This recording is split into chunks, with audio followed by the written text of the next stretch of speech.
제 이름은 박미정입니다. 올해 60살, 홀로 된 지 오래되었고 강원도 춘천의 조용한 동네에 살고 있습니다. 저는 거의 20년 동안 박앵김 법률사무소에서 사무관리자로 일해왔습니다. 저는 평생을 두 아이를 키우는 데 바쳤습니다.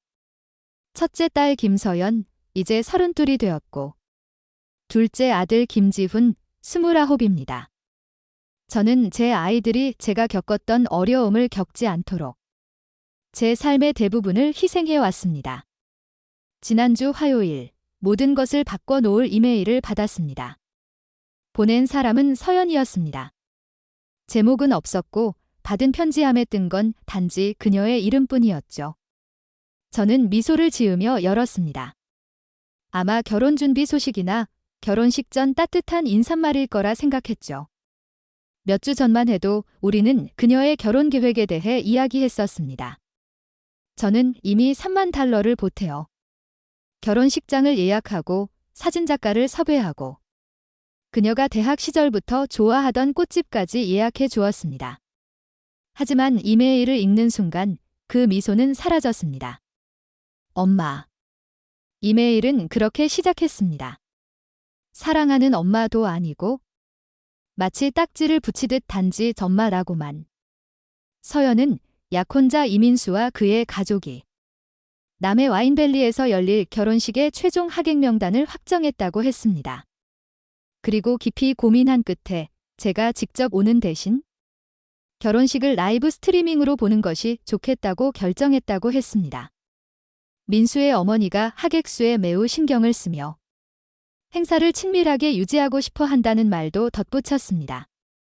마지막 문장은 마치 벌어진 상처에 소금을 뿌리는 듯 했습니다.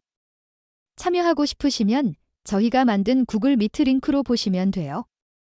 마치 거기 있는 것처럼요. 저는 그 화면을 한참 동안 바라봤습니다. 커피는 식었고 손은 떨리지 않았으며 눈물도 나지 않았습니다. 대신 제 안에서 무언가 조용히 변했습니다. 마치 발밑의 땅이 갈라졌는데도 저는 여전히 서 있는 듯한 기분이었습니다. 저는 단 4단어로 답장을 보냈습니다. 그래, 즐거운 하루 보내. 감정도 논쟁도 없이 조용히 물러나는 답변이었죠. 그리고 마음 깊은 곳에서 그 4단어가 어떤 고함보다 더 크게 울릴 거라는 걸 알고 있었습니다. 저는 싸우고 싶지 않았습니다. 울고도 싶지 않았습니다. 원한 건 명확함이었고 침묵이 제 마음을 대신 말해주기를 바랐습니다. 저는 노트북을 닫고 식어버린 커피를 마저 마셨습니다. 식어버린 커피를 마시고 평소와 다름없는 화요일처럼 출근 준비를 했습니다. 하지만 그날은 달랐습니다. 그날은 제 희생이 딸에게 아무 의미도 없다는 사실을 인정하게 된 날이었고 모든 것이 변하기 시작한 날이었습니다. 그날 아침 사무실로 가는 길은 유난히 조용했습니다. 춘천의 초봄 공기에는 아직 서늘한 기운이 남아 있었지만 저는 거의 느끼지 못했습니다. 머릿속에는 같은 질문만 계속 맴돌았습니다. 어쩌다 이렇게 된 걸까? 저는 박앵김 법률사무소에서 18년을 일했습니다. 화려하지는 않지만 안정적인 곳이었죠. 그리고 남편이 갑자기 세상을 떠나 아이들이 아직 10대였을 때 제가 필요했던 건 바로 그 안정이었습니다. 그 시절을 떠올립니다. 낡은 세탁기 앞에 서서 부엌 카운터 위에 펼쳐놓은 청구서를 보며 식료품 값과 서연의 대학 입학금을 동시에 어떻게 낼지 계산하던 순간을 그때 저는 주말을 포기하는 걸 망설이지 않았습니다. 추가 근무를 하고 휴가를 취소하고 생일도 건너뛰었습니다. 나를 위한 시간은 나중에 생기겠지라고 스스로를 달랬지만 그 나중은 한 번도 오지 않았습니다. 모든 절약한 돈은 서연과 지훈에게 갔습니다.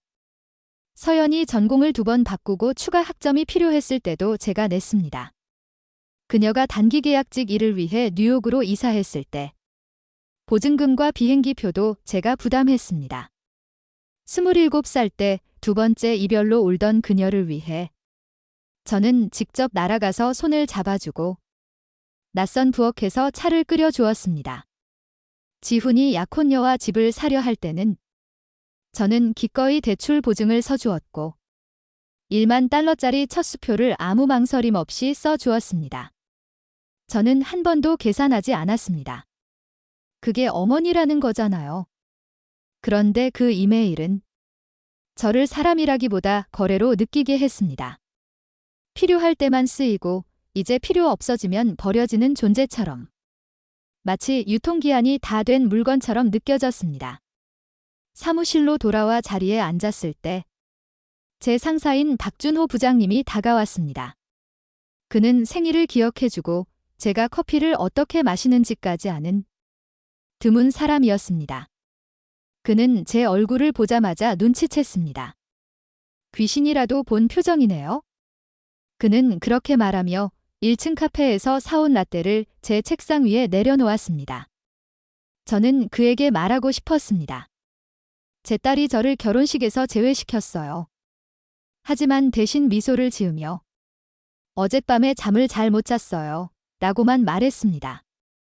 그는 더 묻지 않았습니다. 그날 아침 머릿속을 가득 메운 소음 속에서 그 커피 한 잔과 짧은 침묵, 작은 친절이 저를 거의 무너뜨릴 뻔했습니다. 그 순간 저는 여전히 존재한다는 것. 비록 조용히라도 여전히 의미 있는 사람이라는 것을 느꼈습니다. 점심 무렵 제 휴대전화가 울렸습니다. 또 서연이었습니다. 그녀의 이름이 화면에 스포트라이트처럼 떠올랐습니다. 받고 싶지 않았습니다. 음성 메시지, 문자 메시지. 엄마, 제발 받아요. 우리 얘기해야 해요. 이거 장난 아니에요? 저는 하나도 듣지 않았습니다. 아직은. 그저 라떼를 홀짝이며 생각했습니다. 이제는 항상 답하는 사람이 되는 걸 그만둘 때가 된 것 같다고. 무대에 올려주지도 않으면서 남의 이야기 속 조연 역할만 하는 것도 이제는 끝내야겠다고. 그날 오후 저는 우리 모두의 세상을 흔들 결심을 했습니다. 소리를 지르지 않을 겁니다. 애원하지도 않을 겁니다. 훨씬 더 강력한 일을 할 겁니다. 저는 행동할 겁니다. 퇴근 후 저는 곧장 집으로 가지 않았습니다. 사무실에서 몇 블록 떨어진 하나은행 중앙지점으로 향했습니다. 지점장 최강민 씨는 대학 자금 마련부터 은퇴금 조정까지 모든 일을 저와 함께 도와준 사람이었습니다. 그는 항상 제 이름을 부르며 맞이했습니다. 김 여사님. 그는 자리에서 일어나 제 손을 잡으며 웃었습니다. 오늘은 무슨 일로 오셨나요? 저는 가방을 바닥에 두고 그의 맞은편 의자에 조용히 앉았습니다. 목소리는 차분했지만 지나치게 차분할 정도였습니다. 송금 취소를 해야 해요. 그가 눈을 깜박였습니다. 남의 하우스 웨딩 홀로 보내는 건가요? 네, 맞아요. 강민 씨는 잠시 머뭇거렸습니다. 시기에 따라 취소 수수료가 있을 수 있습니다. 혹시 이유를 여쭤봐도 될까요? 사정이 변했어요. 저는 더 이상 설명하지 않았습니다. 그는 화면을 확인하더니 말했습니다. 운이 좋으시네요. 아직 처리되지 않았습니다. 정말 막차네요. 그는 잠시 멈추더니 제 눈을 바라보았습니다. 정말 취소하시는 건가요, 김 여사님? 5만 달러는 큰 금액입니다. 저는 고개를 끄덕였습니다. 네, 확실해요. 그 5만 달러는 이미 지불한 3만 달러에 더해 보낼 예정이었던 돈이었습니다. 총 8만 달러 제가 참석조차 허락받지 못한 결혼식에 쓰일 금액이었죠. 저는 필요한 서류에 서명하고 한치의 망설임 없이 은행을 나왔습니다. 집에 도착했을 때 서연에게서 부재중 전화가 9통, 지훈에게서 2통이 와 있었습니다. 음성 메시지 하나에는 이렇게만 남겨져 있었습니다. 엄마, 제발 이러지 마세요. 저는 휴대폰을 껐습니다. 부엌으로 가 추석 때 마시려고 아껴두었던 레드 와인 병을 꺼냈습니다. 그때는 서연이 오기로 했었지만 마지막 순간에 회사 일기라며 취소했었죠. 잔에 와인을 따라 현관 앞 마당으로 나가 저문은 햇살 속에 앉았습니다. 나무 위에서는 새들이 지저귀고 이웃집 개가 짖고 있었습니다. 모든 것이 고요했습니다. 그러자 기억들이 물결처럼 밀려왔습니다. 혼자 준비했던 모든 생일. 전화 한 통 오지 않음을 애써 모른 척했던 명절 저녁 식사. 아무도 알아주지 않았던 작은 희생들. 사지 않았던 새 구두. 14년 동안 몰던 은색 소나타. 미뤄왔던 휴가들. 그리고 생각이 이민수의 어머니에게 미쳤습니다. 저를 거의 알지도 못하는 사람이 제 의견보다 더 큰 영향을 끼쳤던 그날. 자신의 가족이란 개념 속에서 서연의 모든 힘든 시간을 버텨낸 유일한 사람. 즉 저를 가차없이 배제한 여자. 또 서연이 이메일 끝에 남겼던 글을 떠올렸습니다. 친딸의 결혼식을 화면으로 보라는 말을 농담처럼 마무리했던 그 웃음. 마지막으로 저는 어머니도 과부도 아닌 한 명의 여성으로서 저 자신을 바라봤습니다. 나는 무엇을 원하는가? 평화, 존엄, 그리고 누군가가 필요할 때만 찾아와 나를 이용하는 삶에서 벗어나는 것. 그날 밤 9시쯤 초인종이 울렸습니다. 처음엔 무시하려 했지만 호기심이 이겼습니다. 문 앞에는 지훈이 서 있었습니다. 아직 사무실 차림이었지만 넥타이는 풀고 소매는 걷어 올린 상태. 한 손에 휴대폰을 방패처럼 쥔 채 어딘가 불편해 보였습니다. 엄마, 그가 말하며 제가 대답하기도 전에 집 안으로 들어왔습니다. 왜 전화를 안 받으세요? 왜 전화를 안 받으세요? 서연이가 지금 난리예요. 저는 차분하게 문을 닫았습니다. 그래, 너도 안녕. 그는 한숨을 쉬며 이미 거실을 서성이기 시작했습니다.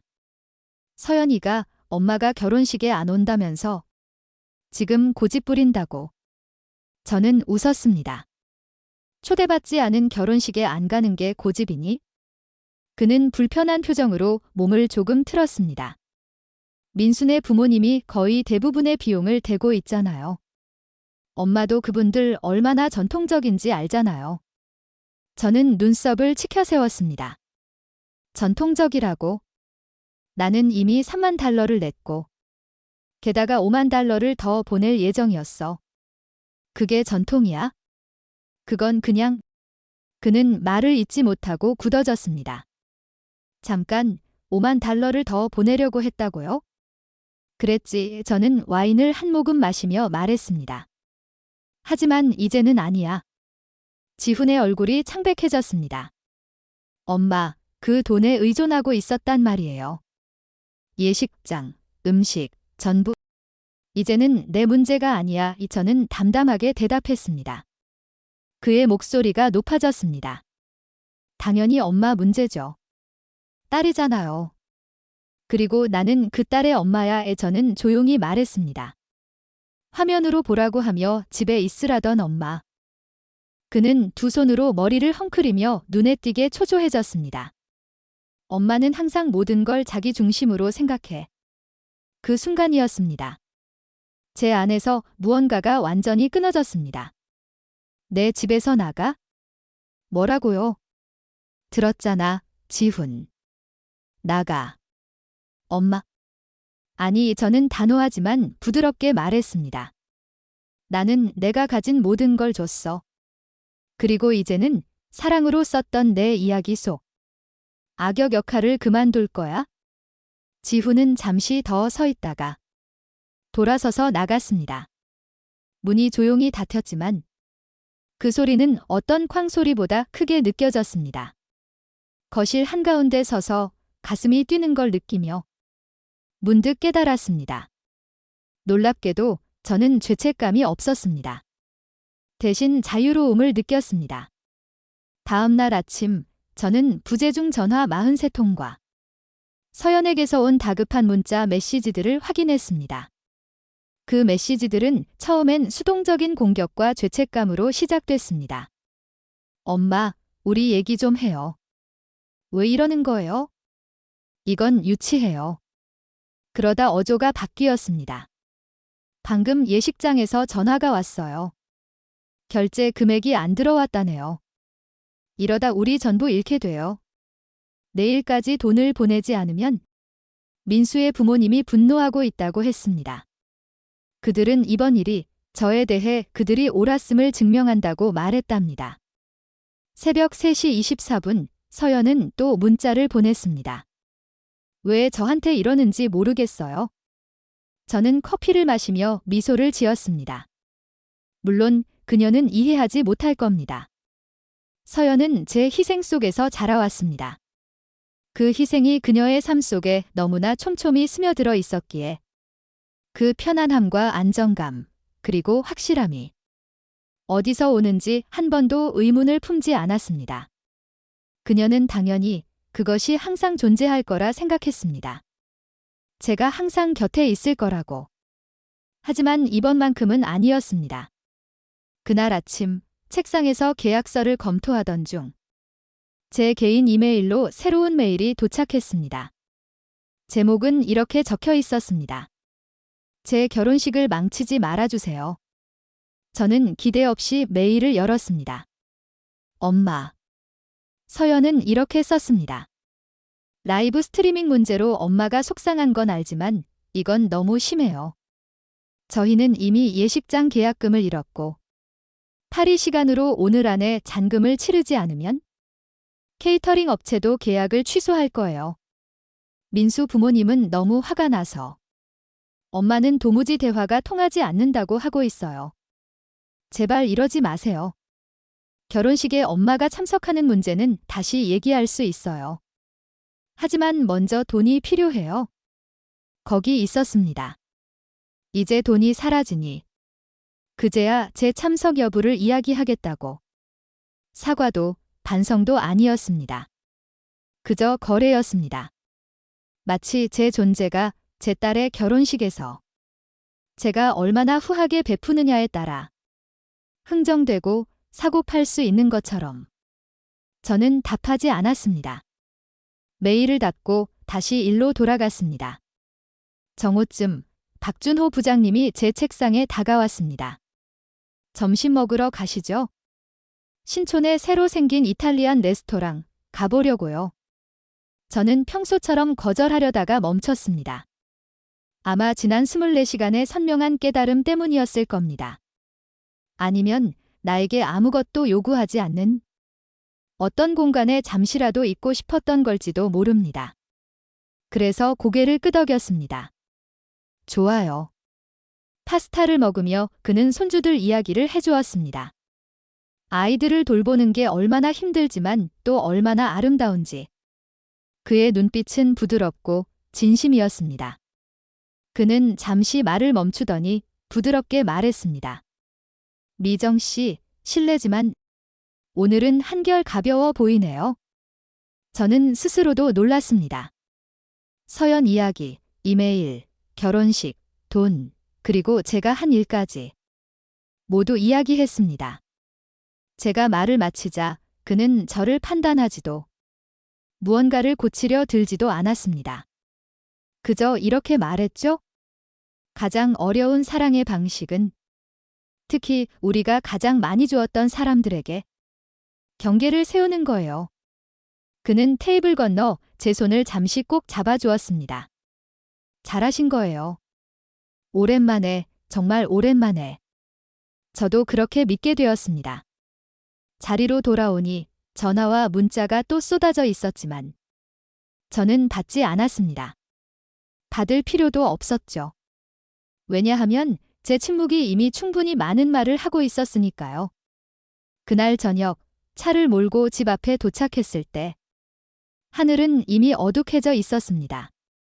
현관 조명이 자동으로 켜졌고 모든 것이 고요하고 평화로워 보였습니다. 하지만 현관 계단에는 누군가 앉아 있었습니다. 가까이 가자 저는 그녀를 알아보았습니다. 한수진.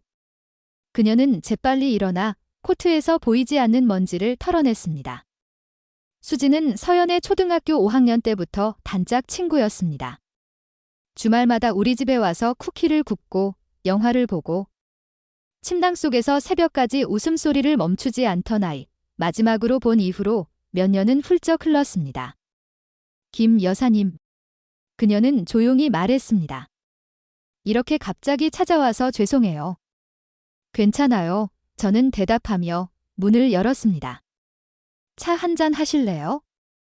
그녀는 제 뒤를 따라 부엌으로 들어오며 마치 오래된 메아리가 담긴 듯 익숙한 벽들을 천천히 둘러보았습니다.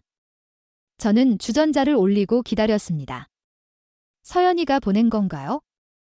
마침내 제가 물었습니다. 그녀는 바로 대답하지 않았습니다. 지금 난리가 났어요. 예식장은 날아갔고 꽃집도 계약을 취소했어요. 민수 부모님은 결혼식을 취소하겠다고 위협하고 있고요. 저는 아무 말도 하지 않은 채 머그 2개를 카운터에 올렸습니다. 지금 완전히 공황 상태예요.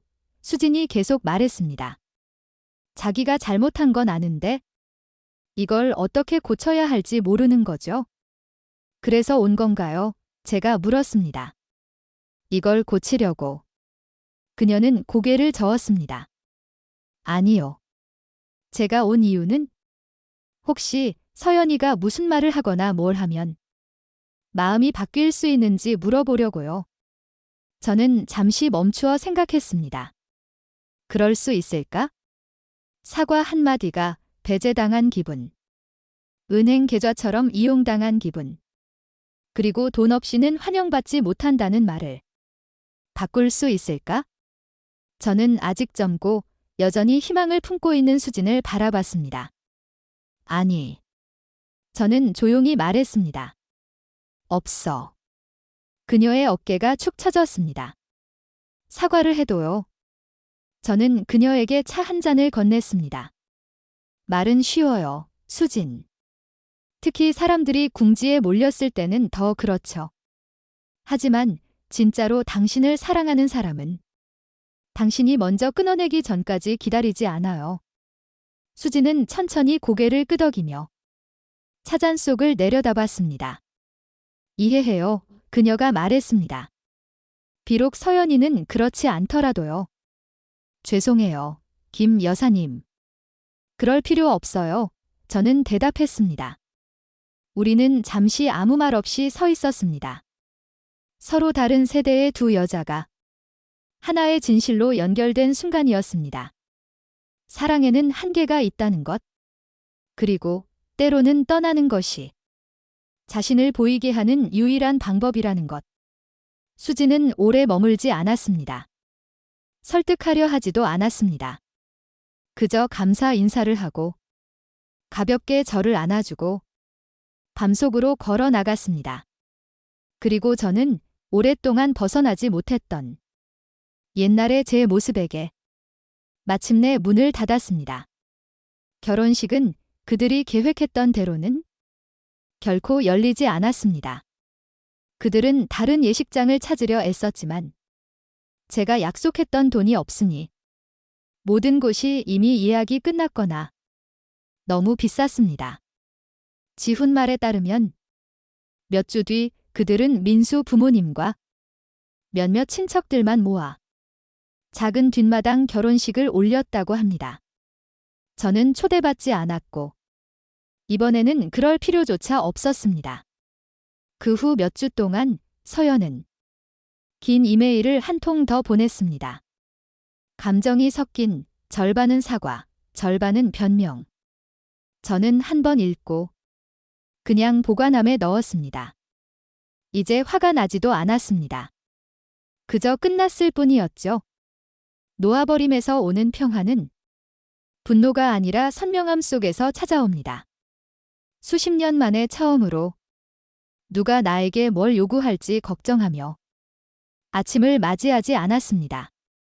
사랑이라는 이름의 죄책감 공격에 대비하지도 않았습니다.